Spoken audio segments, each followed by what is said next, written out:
I've attended more funerals than I care to share with y'all. This committee, I could sit here and cry for days about the caskets I've carried of people I love dearly, deeply, in my soul, good people, not just drug addicts, uncles, friends, cousins, normal people. Some people that just got in a car wreck and started taking a pain pill to manage it. One thing led to the other, and how fast it spirals out of control, I don't think people truly understand. So many people. Equally, I think it's important for me to tell y'all that I'm not here to defend the use of illegal drugs. And I also understand the paradox of my history as a drug dealer standing in front of this committee. But equally, I think that's what makes me perfect to talk about this. I was a part of the problem. I am here now standing as a man that wants to be a part of the solution.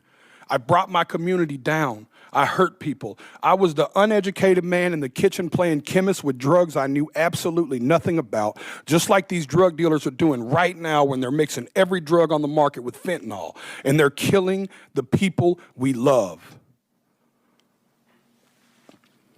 I'll be honest with y'all, my desire is to only get older and only do better and be better.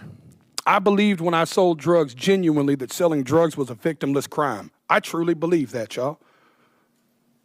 My father always told me what doesn't get you in the wash will get you in the rinse. Now I have a 15-year-old daughter whose mother is a drug addict.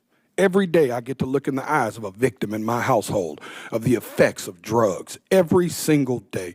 And every single day I have to wonder if me and my wife, if today will be the day that I have to tell my daughter that her mother became a part of the national statistics.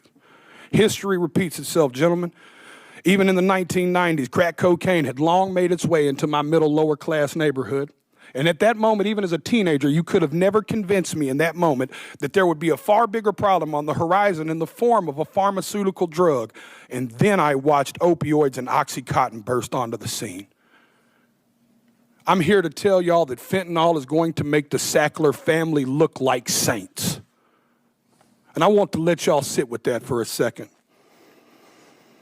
It is time for us to be proactive and not reactive. We were reactive with crack, we were reactive with opioids, and y'all are taking the first step at somebody in Senate finally being proactive. I truly believe in my heart that this bill will stop the supply and can help stop the supply of fentanyl.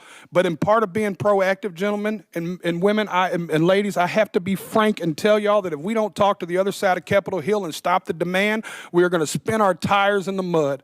Y'all are taking the first step, but I encourage you to take it outside of this room and you take it to your colleagues and your constituents and you give them the most that you can. I know I've got a few seconds here, and Senator Brown said I may or may not go over. All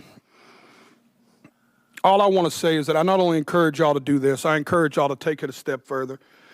At every concert I perform, I witness the heartbreaking impact of fentanyl.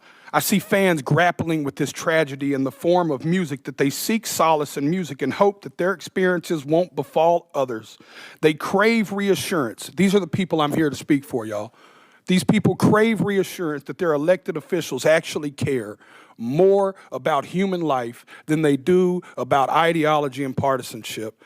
I stand here as a regular member of society. I am a stupid songwriter, y'all, but I have firsthand witnessed this in a way most people have not. I encourage y'all to not only pass this bill, but I encourage you to bring it up where it matters, at the kitchen table.